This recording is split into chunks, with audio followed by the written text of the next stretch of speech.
Hello, Scream Demons, and welcome to the Screams from the Basement podcast with Sam and Casey. I am one of your creepy co-hosts. I am Casey, and let's get screaming. Screams from the Basement is screaming with excitement to welcome two of the creative forces behind the upcoming release Do Not Enter in theaters and on demand March 20th from Lionsgate. Director Marc Klasfeld and star Javier Botet.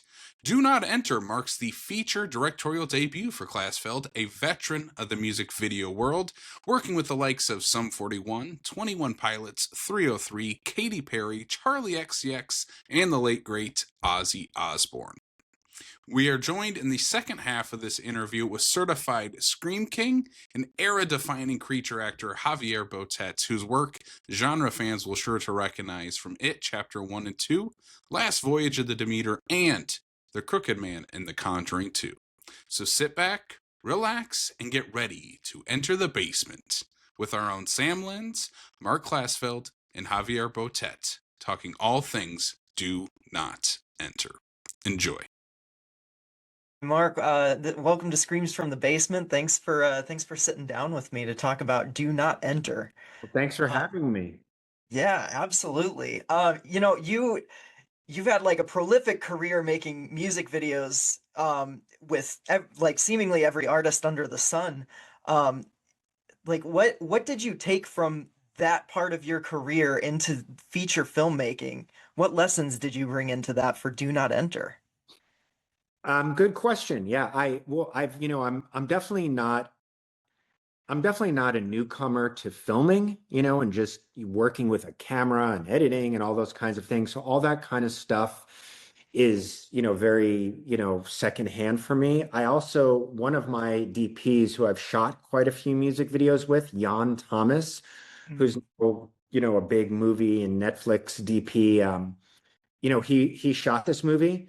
And we definitely had a very shorthand language together that made it a lot easier. Yeah, absolutely. So what drew you to Do Not Enter, like this script in particular, and what made you sign on to this little horror, like this fun popcorn horror movie? Well, it was the middle of COVID, and somebody who I knew from the music industry, who's now a movie producer, sent me the script, and the script it wasn't just a straight horror movie. Not that there's anything wrong with that. I love all horror movies. I'm making another movie that's a horror movie now, but I love the aspect of adventure. I really thought that was so cool to have like a horror / adventure movie. And it just felt very entertaining and very different at the time.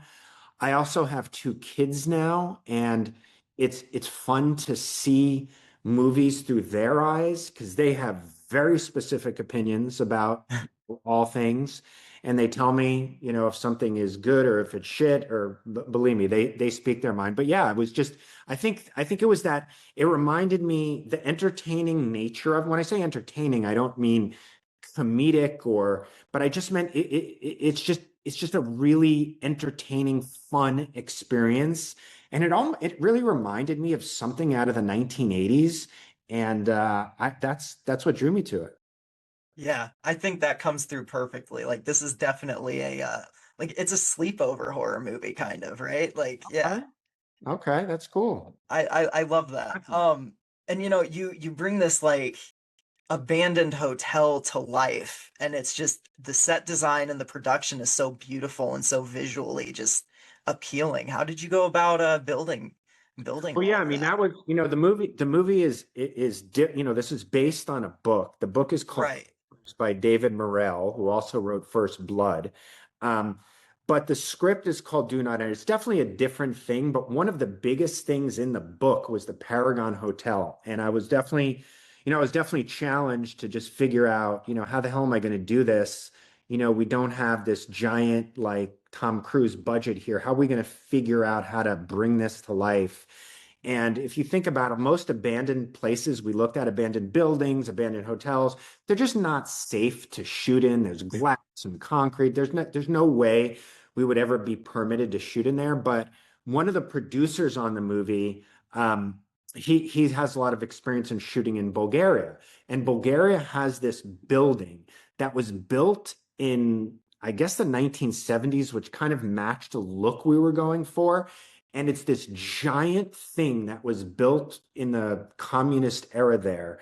And I don't know what they built it for, but exactly, I guess giant like state meetings or something. But like it just has this really unique like brutalist kind of feel.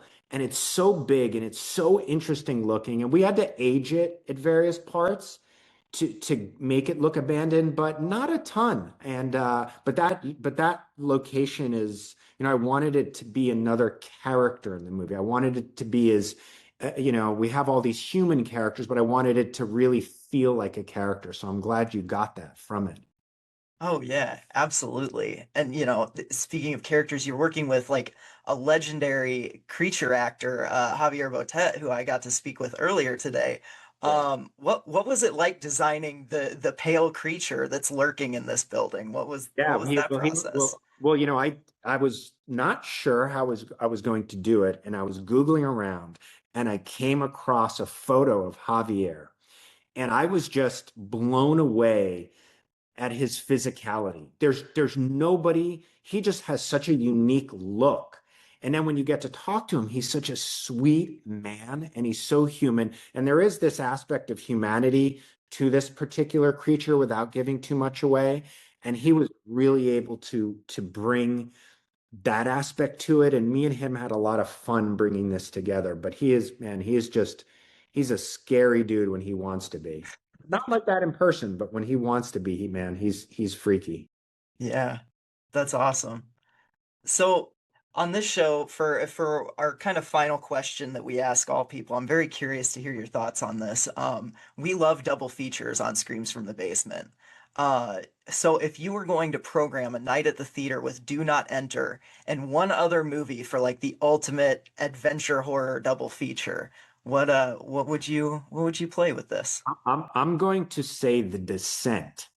Oh my God, Yeah, yeah. the descent. So I know a lot of people were like, like you can't make a horror adventure movie, horror people aren't going to like it. But I was like, I always pointed to the Descent, which I've watched. I love The Descent. It's such a great movie, and in their own way, like, they had to. I don't think enough people know about that movie, so I would hopefully people can go watch that movie as well. But they had to create a very unique location in that movie, and I think they did such a phenomenal job. It's such an entertaining movie. It's just so yes, The Descent and Do Not Enter together. Yeah, I love that. That's a great double feature. Great double feature.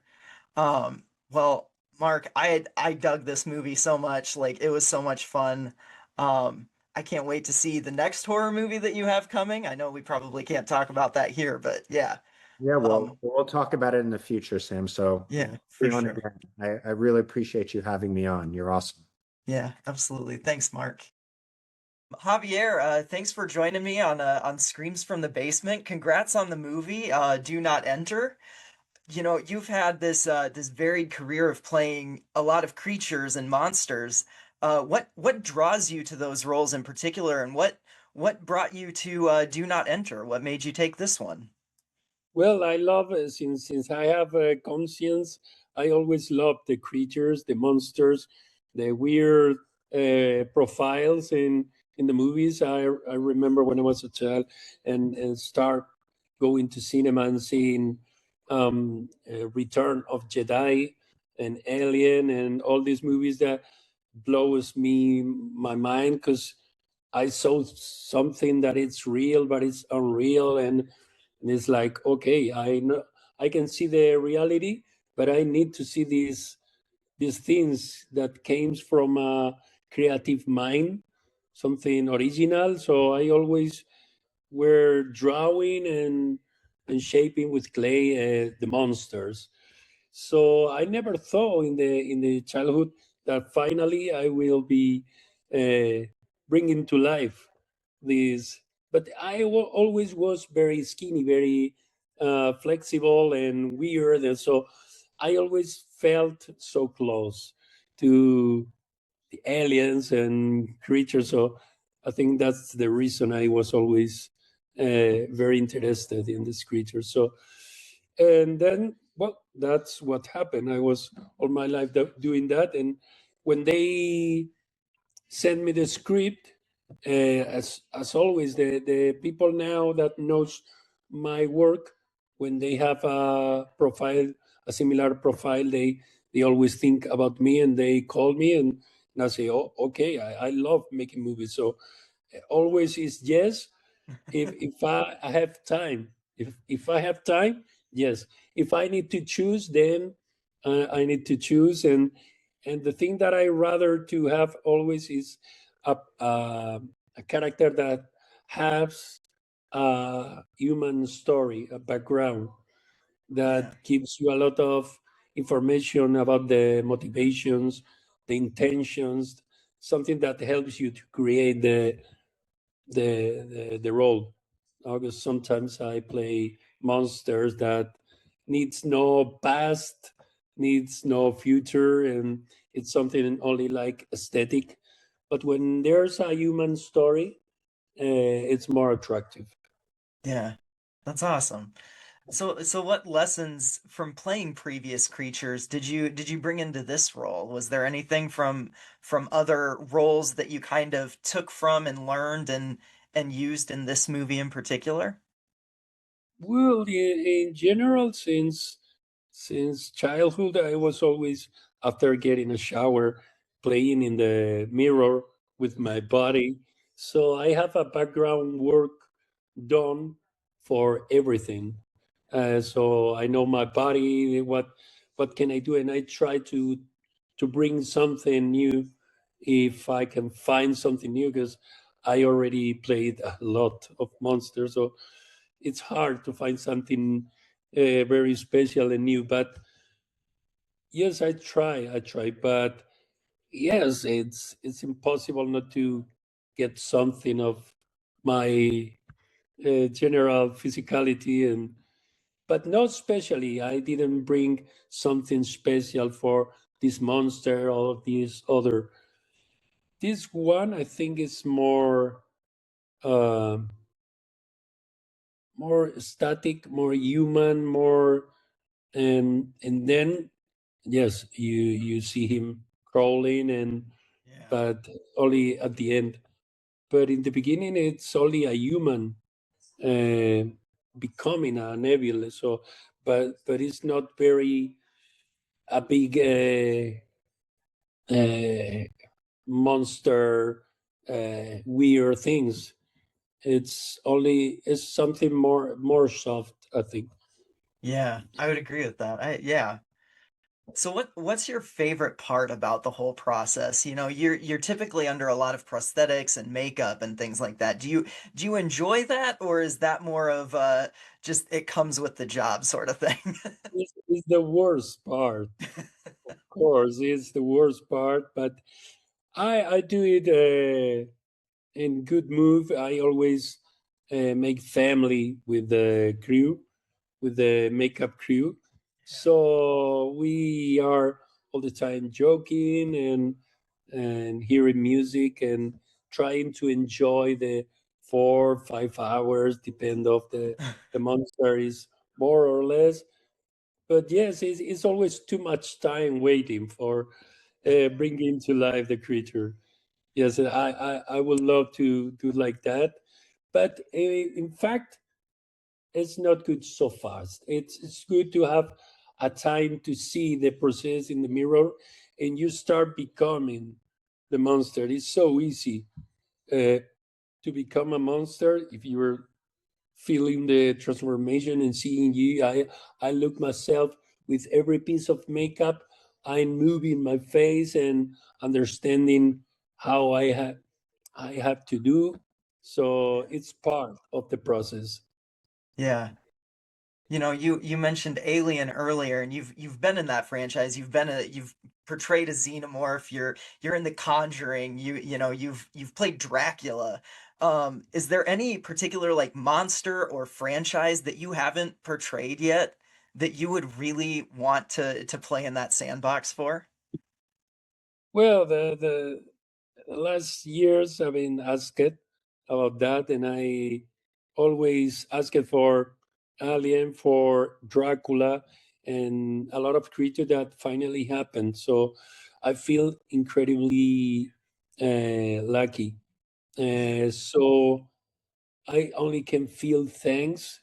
I'm thankful of what happened. Uh, but yes, the principal reason that I was in this business, that I love these things, is Star Wars.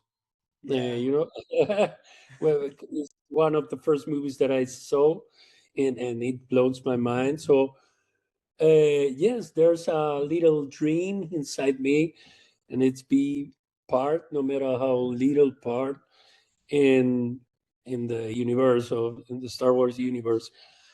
Last year, I was in the CreepCon in Los Angeles, and after being few days signing to the fans and everything, I went to uh, Star Wars Park in Yeah. LA, in the Walt Disney Park, and I bought all the suit, the lightsaber, and I was like a child playing there. So yes, it's still there, this big dream. But I need nothing. I have so much dreams coming. But if Yeah. it happen, I say yes, of course. I Well, would be totally full, totally done. yeah. So No, I, as a fan, I hope that happens. That's awesome. Yeah. I would thank love you. to see you pop up in Star Wars. Oh, Um, for the last question, we like double features on our show. And I was just wondering if someone's gonna watch Do Not Enter, and then pair it with another movie for like an ultimate, creature feature kind of double feature, what would you pair with Do Not Enter to watch in one night? well, it have all the ingredients you need. It's like simple but effective. It's a group of young people looking for a teaser, Yeah. and risking his life, their lives, and something is lurking there. But I think you need nothing else. A Yeah. monster, money, and a bunch of nice and stupid boys. You have everything. So yeah, I think the fans, the horror fans, we need know so much to enjoy very much a fun movie. So Yeah. I Yeah. think we have it. Yeah, absolutely. Well, Javier, thank you so much for taking the time to sit down with me. I appreciate it. Thank you.